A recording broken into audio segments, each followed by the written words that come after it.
ভিডিওতে দেখে মনে হয় যে একটা কেক ডেকোরেশন করা খুবই সহজ, এটার এমন কি কাজ সহজেই পারা যায় না, এতটা সহজ ছিল না প্রথম থেকে। এখন যেই কাজটা আমার আধ ঘন্টায় হয়, সেটা প্রথম যখন শুরু করেছিলাম আধ ঘন্টায় হতো না।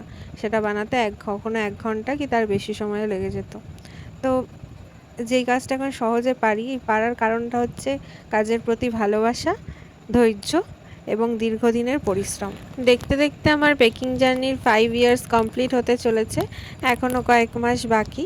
তো এই 4.5 বছরের জার্নিতে আমি প্রচুর কেক বানিয়েছি, আমার নিজেরও হিসেব নেই। তোমরা এইভাবেই ভালোবাসা দাও, সাপোর্ট করো, এটুকুই চাইবো। আশীর্বাদ করো যাতে কেক গ্যালারির আরও বড় হয়, আরও অনেক মানুষের কাছে পরিচিতি পেতে পারে, আরও অনেক দূরে যেন আমার কেক পৌঁছে যায়। যদিও সেলিব্রেশন কেকগুলো একটু সেন্সিটিভ জিনিস, ভীষণ সাবধানে নিয়ে যেতে হয়, আর খুব বেশি দূরে নিয়ে যাওয়া সম্ভব নয়। তবুও আমার ক্লায়েন্টরা আমার থেকে ভরসা করে নিয়ে গেছে অনেক দূরে, ধানবাদ থেকে শুরু করে বোলপুর, আরও অনেক দূরে আমার কেক পৌঁছে গেছে। গল্প করতে করতে আমার আজকের কেক ডেকোরেশন পুরো কমপ্লিট হয়ে গেছে। তোমরা দেখে জানিও কেমন হয়েছে। ভালো লাগলে লাইক কমেন্ট শেয়ার করে দিও। Thanks for watching, by.